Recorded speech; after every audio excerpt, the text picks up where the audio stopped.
can be called a visual developer. A visual developer can also be sometimes called a concept artist. You have like something in your head, I want to design this kind of environment. Don't worry about the camera and composition right away. First, figure out what's going to be in the scene.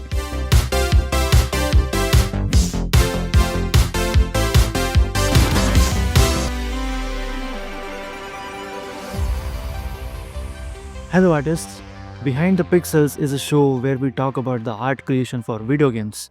We dive deeper into the art creation of whether it's from production side or from pre-production side. Today I have with me Paras Jain. He is an environment artist working inside the industry. Today in this episode we will be diving into the environment art creation process from idea to the final concept art. So today we have a very special guest, a professional 2D concept artist. So today we learn how game environments are designed from zero to final art. We have Paras Jain.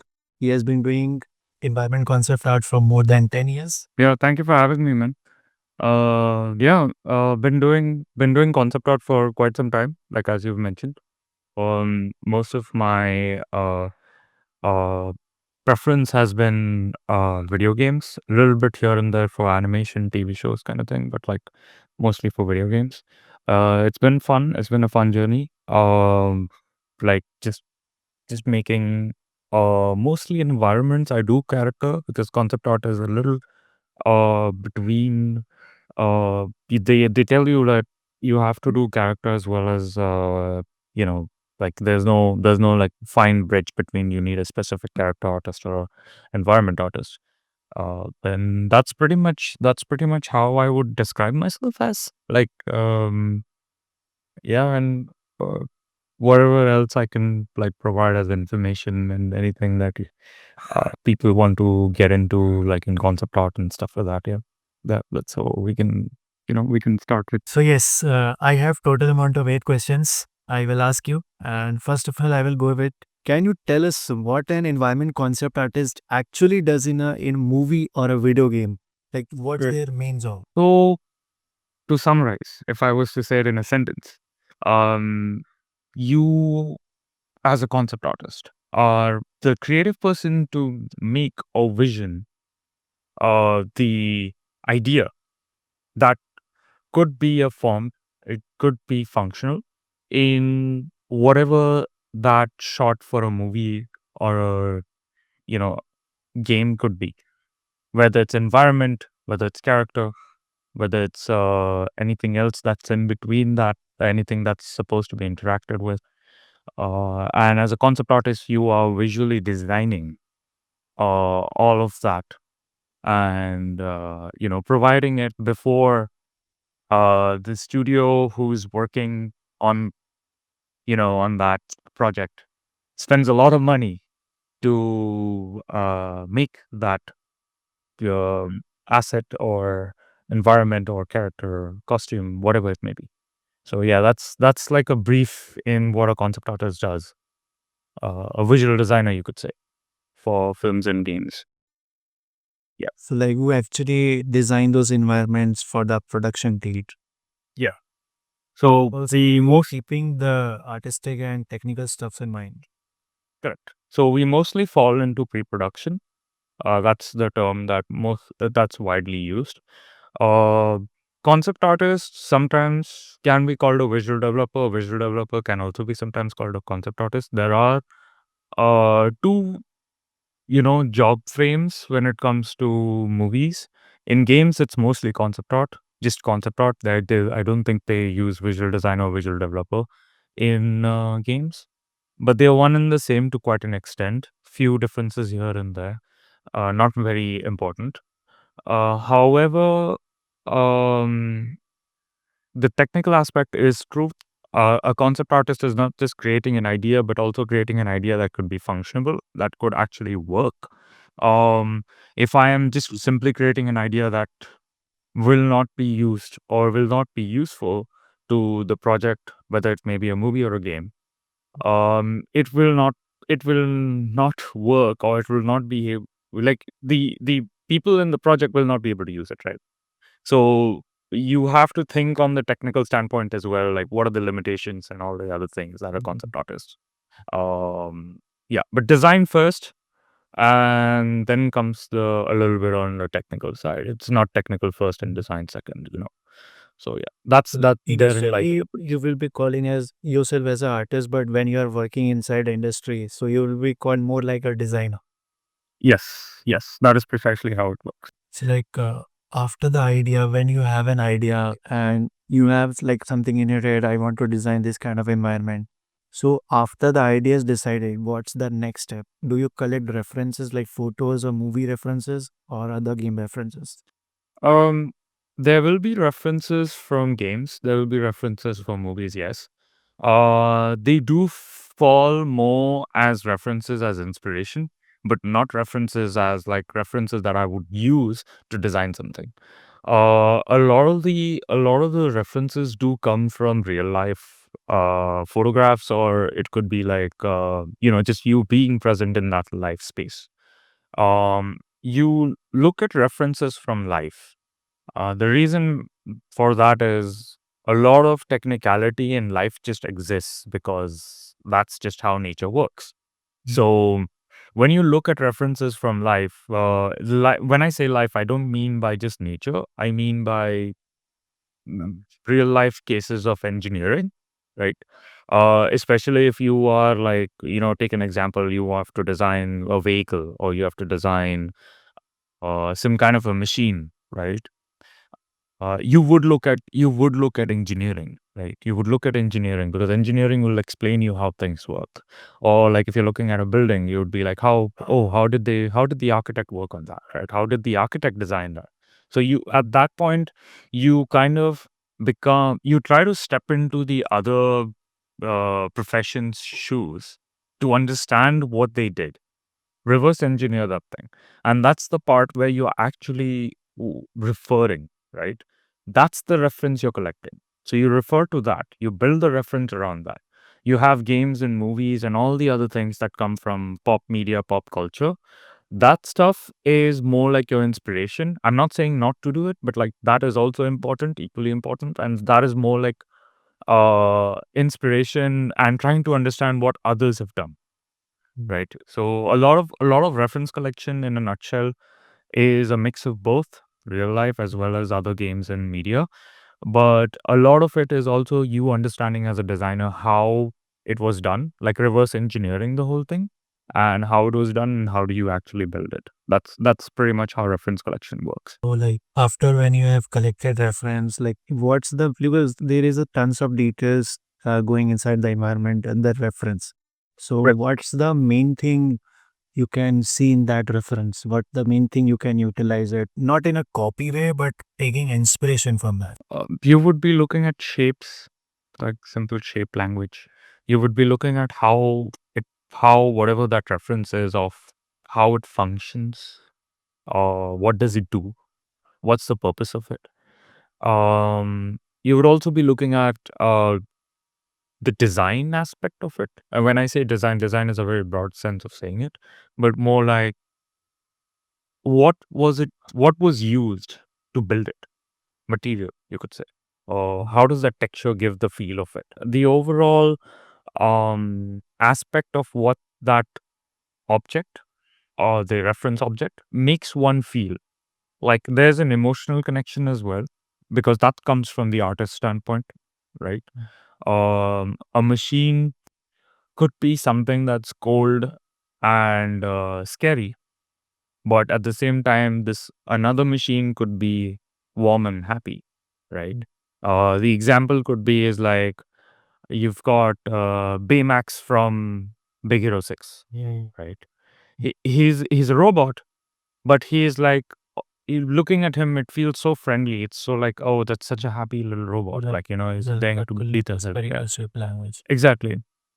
And then at the same time, you have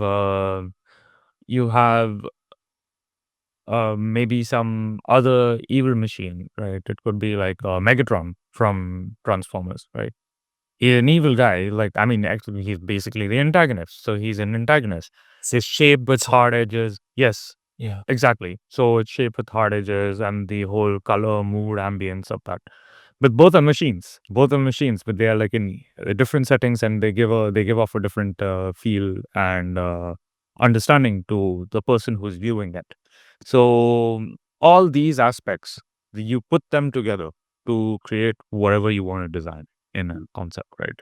So that's the first thing you do, like, from understanding the references that you've collected. So, like after when you have the reference, how do you draw first? Details or simple shapes? How do you choose camera angles or composition? Mm, You would be looking at a lot of other people's work in this point. This is where your references from other games and movies come into play, right?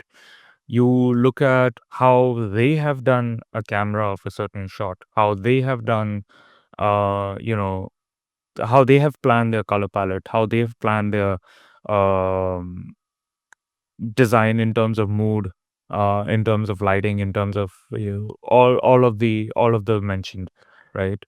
Uh, they And then you look at references. You look at all these references from movie shots to games to everything, like how every single scene is shot, of how every single thing is done.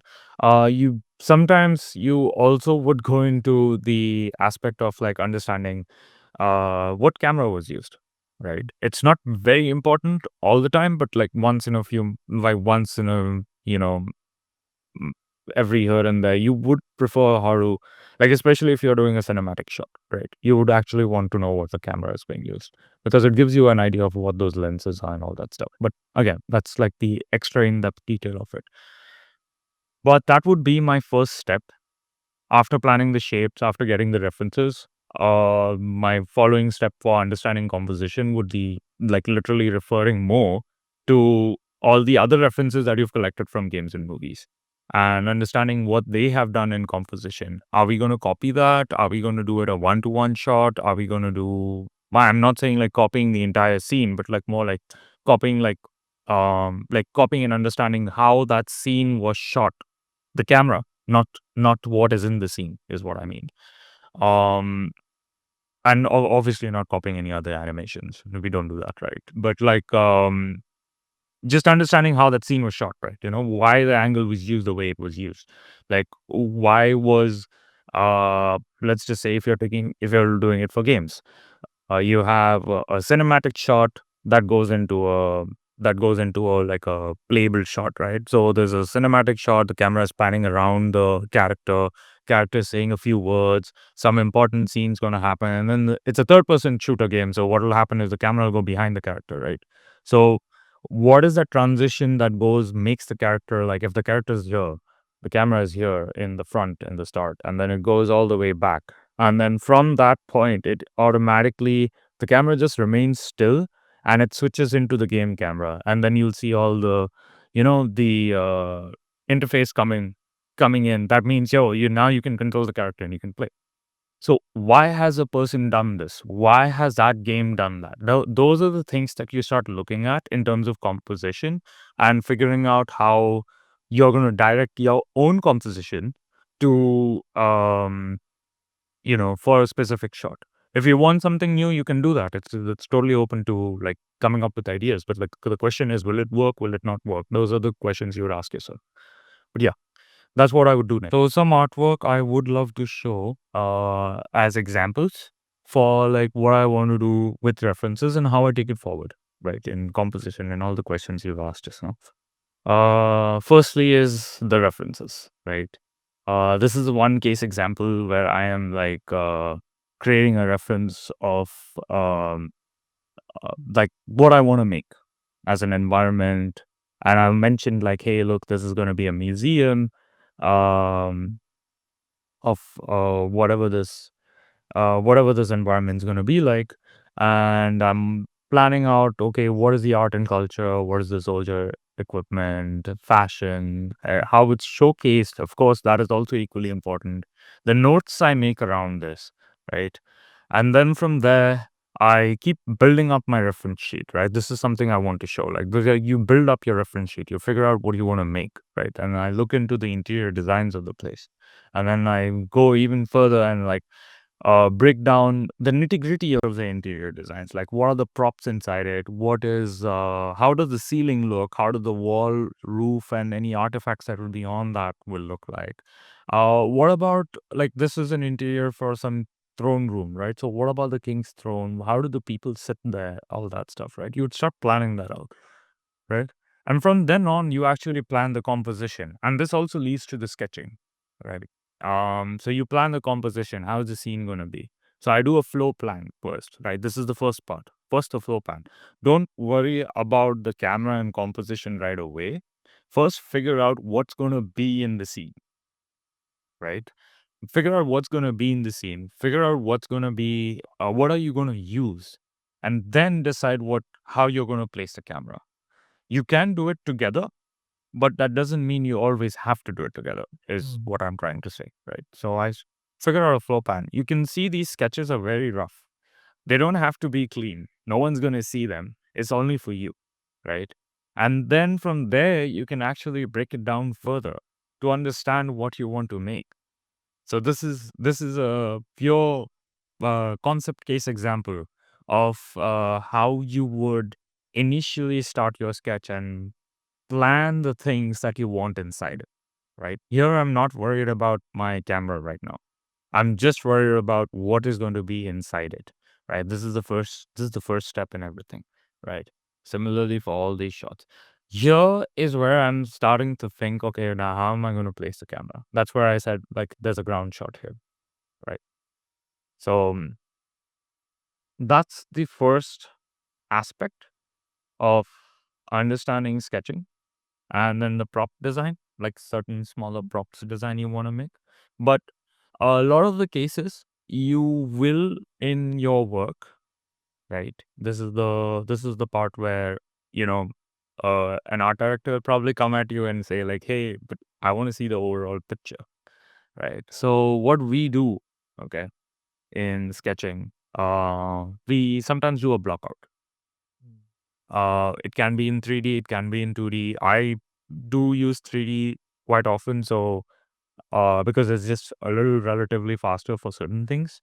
So I do use 3D and I just make quick blockouts and I show this to my art director and I'll be like, hey, this is what I'm planning, right? So this, along with all my sketches for my composition and my references, is enough information for starting off with what I want to do in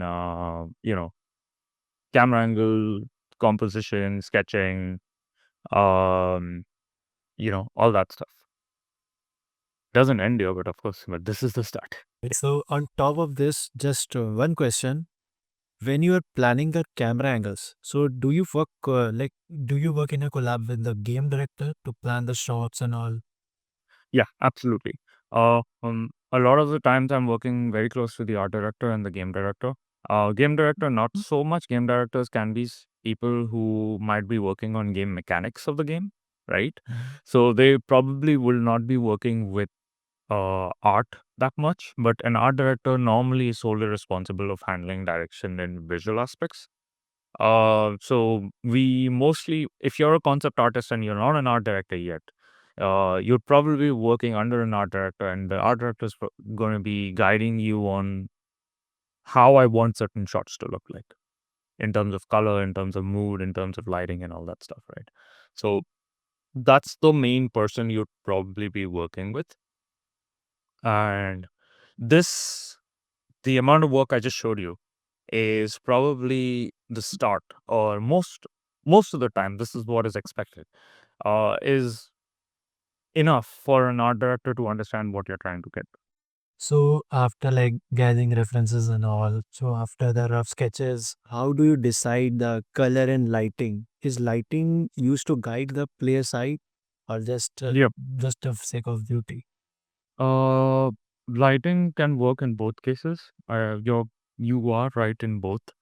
uh Sometimes lighting is aesthetics, other times lighting can be used to guide. Lighting could work in guidance in a way if you're using certain color palettes to understand where the player is supposed to go down. Like if it's a hall, right? You can actually make all the areas around the hall dimly lit, but the area that the player is supposed to go to could be brighter, and maybe the lights could be of a different color. Maybe pool dimly lit lights on the surroundings and a bright warm light leading you down to the direction you want to go to.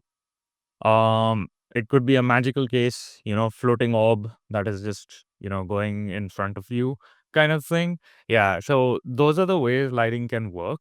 And that's how lighting is one of the ways you use to guide, right? The other way lighting is mostly used as aesthetics. If the game has a narrative direction and you want to give a little bit of a cinematic finish to it, right? Then a lot of the lighting would be emphasized on trying to give you that cinematic look in the game, right? And give you that feeling of like, oh, this is like really visually appealing. It's giving you a really interesting look, and all that stuff that comes into the play. So that's one of the ways you plan lighting. Colors would be important in that. Like I'm thinking of one example. That's my favorite game called Outlast 2. So what the developers have done in the environment, especially because this game is mainly revolve around the forest and all, all Right. the mines and forest. So there is a complete darkness all over the place. So what they have done, ki they have used two kind of lightings. One is the fire torch, and the other one is the bulb setters and all. So Right. the game is like always like setting inside a village or something and forest. So when you are moving inside a mine or a forest, there would be always a glowing torch or a bulb flickering or a glowing torch. Like that's act as a guide. Yeah. When Yeah. I play, Yeah. I see that okay torch. मैं समझता हूँ कि I have to go there. Go that way. Yes. Yes. Yeah. That's actually a very accurate representation of how games work in like when they use lighting. Lighting is there, sound is there. In fact, sometimes an concept artist actually has to show sound. We don't work with sound, right? So how do you visually show sound? That's also a whole other aspect of things. Sometimes you will, eh, let's just say, for example, you have a game where you have birds which chirp to give you the direction where you're supposed to go. Like, that bird would go and stand in front of you, like further up on a tree or further up on a roof and start chirping. So you'll get a direction of, okay, that's where the bird is, right? And that's where I have to go. So sometimes not just the visual aspect of things, but even sound is equally important. And you sometimes have to showcase that visually. Like I would actually draw a bird on a roof, which is ahead of the player, and I would actually showcase like, hey, look, that's where the bird is highlighted in my concept design, and showcase like, okay, yeah, that's where kind of represent that's the possible way of the bird not just visually present and guiding you, but also making sound to guide you to go that in that direction. So this is like a very interesting case and example that you could do to showcase how player guidance can work in concept design. So when does it become the final concept art? What level of details is needed in final concept art? So just taking the original piece, which I just showed in terms of references and sketches, this is one use case example where concept art could be a final design, right? Now here's the thing. I'm going to show you this, and I'm going to show you another one. Uh, Concept art can be broken down into two. You could say two ways of presenting it, right? Which is very, very important. And you kind of have to do both, right? As a concept artist. The one which I'm showing you right now, this is concept art that you would show for production, right? This would be the concept art you would show to your team members, to the people who are in, let's just say, this is supposed to be made into a 3D environment inside a game, right? So this is what I would show to a 3D environment artist. Like I would say, hey, look, this is what I've made in concept. Is this enough information? Along with all the references that I previously showed, I've collected and all that stuff. All of that information is what is going to be production ready concept art that you're showing to a 3D artist in general, who are going to probably take this concept and then take it further and you know make it production ready. Or no, I wouldn't say production ready. Make it like actually produce it. Right. This is in definition known as production ready concept art. Okay. Now, the other case is concept art that you would show as an establishing shot.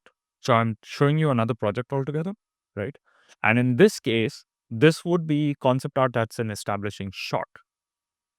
This doesn't really give you information of what I'm making here, in terms of like, functionality, like what I did in the previous one. In the entire interior scene, I'm showing every single element. I'm, building all that stuff. That is the information that I can provide to my 3D artist and whoever else is working in the pipeline, in my workflow, in my team, right? But this is an establishing shot. This would be something I would pitch. How do you sell your concept art to get your project, you could say, greenlit with the people you're working with? And this is more like a visual concept art, which is establishing a shot, and it's giving you some sort of narrative understanding. This is what you would be showing as concept art to probably your art director and the other people. I mean, art director basically sees everything, but all the other, people in the team, and say like, hey, this is the art direction that we are trying to go for the game. Do you like the lighting? Do you like the composition? Do you like the mood? Do you like all of that? That's where this establishing shot is shown. So this is an establishing shot concept art, and the other one which I showed, which is this one, is a production ready concept art. So you kind of have to do both. Um, you do this first as an establishing, right? So you do this first, and you do this to get the game art approved, the concept approved. Once the concept is approved, you go further into detail. Like I do have examples for this. You go into more detail in sketches, in different breakdowns. So I'm doing the same thing what I did in the previous project, right? I'm doing breakdowns here, right? There's more sketches inside, like more understanding on what each thing does. So this is where you are doing a breakdown, and that will come after, which will then build up into coming back to this version of it. So yeah, you have to do both, regardless of the case. I see there's so much planning going. Yeah. You need there every step. Yeah. So next is like many beginners think concept art is equal to final game look. So how did you use art help 3D artists and level designers?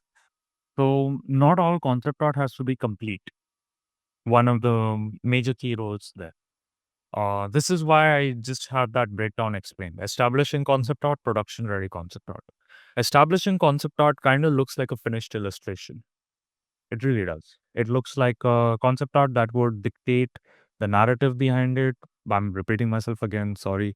It dictates the narrative behind it. It dictates the mood and lighting behind it. It dictates the atmosphere. It dictates everything that what an art direction should look and feel like, right? That's an establishing concept art. That could be a finished work or like semi-finished, like something close to the finish line, you could say, right? But the production ready concept art doesn't always have to be finished. You can have one finished work, the rest of them can be sketches, reference to materials, reference to lights, reference to everything else, camera angles and all that stuff. That is the production ready concept art, right? And that concept art is more required by the team when they are building something on it. I can create an establishing shot, but if I only have an establishing shot for whatever that concept is, sure, project approved, but it is not enough information for a team to build anything upon it. It's good enough for a starting point, but it's not going to finish your project, right?